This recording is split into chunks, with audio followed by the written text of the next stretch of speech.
Okay, so in this video we're going to do a skinner blend. This is a technique that's used an awful lot in polymer clay to give you a nice blend from one colour through to another. So we're going to take our pink and take our blue, and I've just cut rough rectangles of these.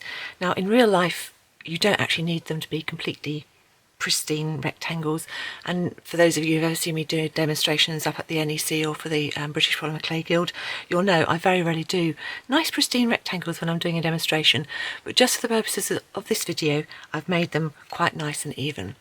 Now I'm working in Fimo for this particular skinner blend. I'm actually working in Fimo Soft. Now because of that, and this is different with some of the other clays, most skinner blends you go across diagonally from corner to corner and put the two triangles together to create your colour mix, and I'll show that in a minute.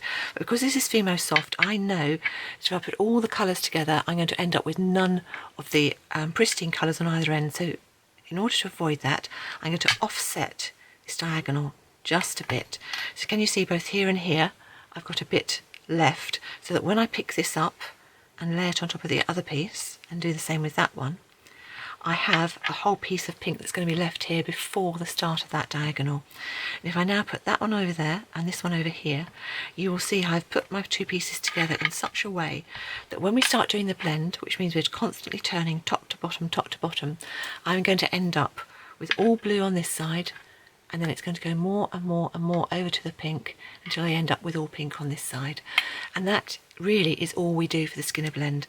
It's called the skinner blend after a lady called Judith Skinner, who's the first person accredited with doing it. And what I tend to do is I tend to fold it in half first before I put it through the pasta machine.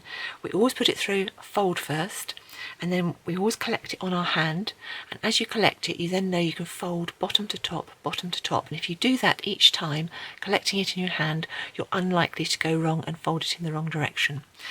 And the reason I fold it in half is because if you don't, and you're only putting that together, these two bits can become separated and sort of go all over the place in the pasta machine.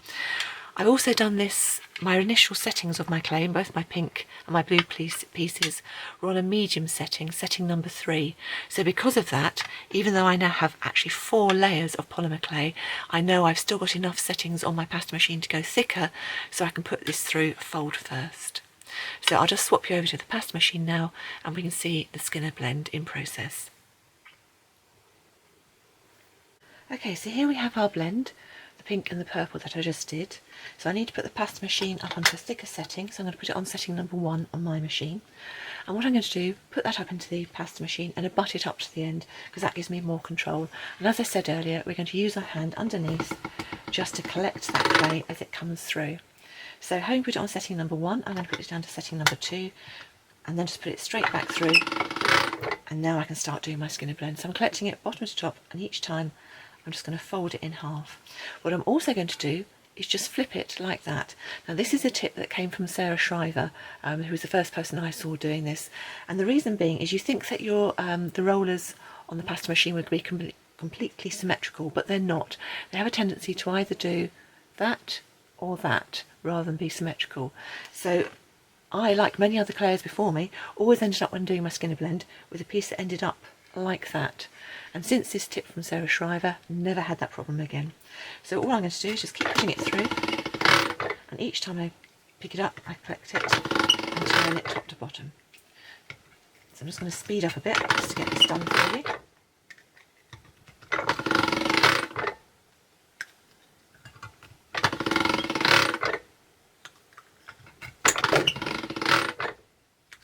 And you can see the blend starting to come through now. And you do this for as many times as you want and how smooth you want your skinner blend to be. For some things I have done this up to 60 times. Just depends.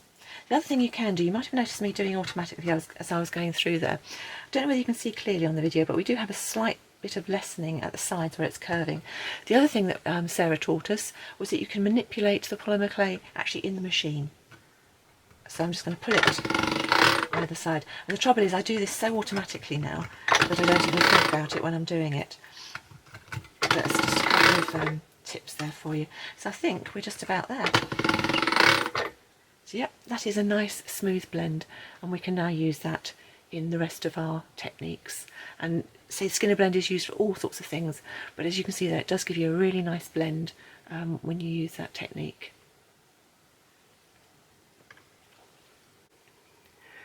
Okay, I thought I'd also give you just a quick way of doing something slightly different with the Skinner blend, to use 3 colours, and I use this quite a lot when I'm mixing 2 colours, particularly when I know from experience that one of the colours is much stronger than the other.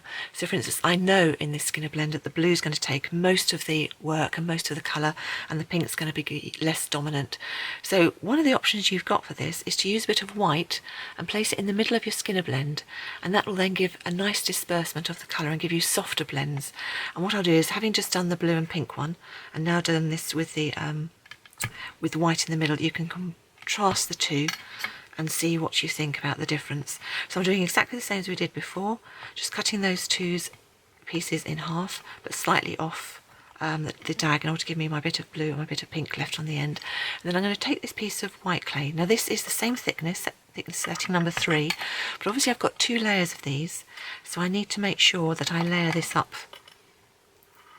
and put 2 layers of the white in as well. And then all you do, simply lay that in the top, put your pieces either side, and then you can cut off the excess white top and bottom.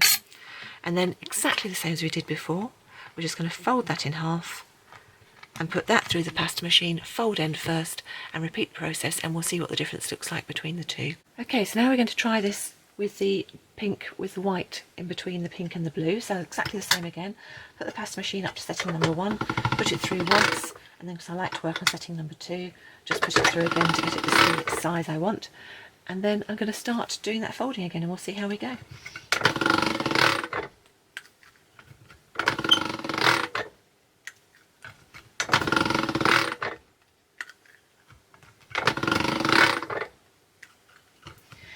The blend is starting to come through, and what you should get with the white is just a paler part in the middle where you get to see more of each of the colours.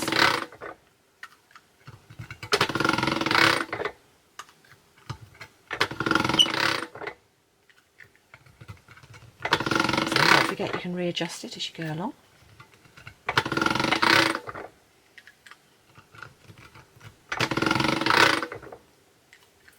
There. If you ever find you've got a really sharp, distinct line and you don't want that, just skew the clay when you put it back together. So I'm just going to do it so it's slightly off centre. So can you see there where I've put the pink so it doesn't quite meet, and then you'll get a softer join of those 2 colours.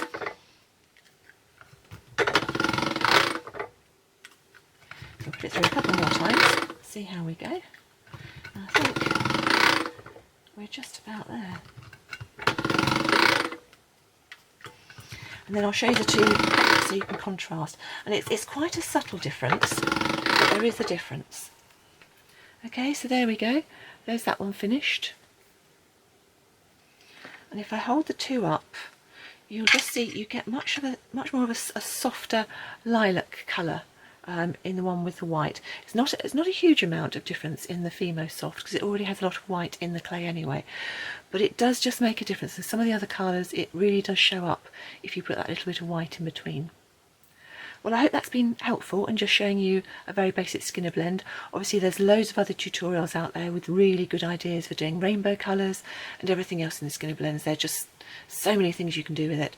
But so hopefully that's given you a few hints and tips and techniques, and you can have more fun with Skinner blends. Okay, that's it for now. So I'll be posting more videos soon, so do watch out for them. Bye!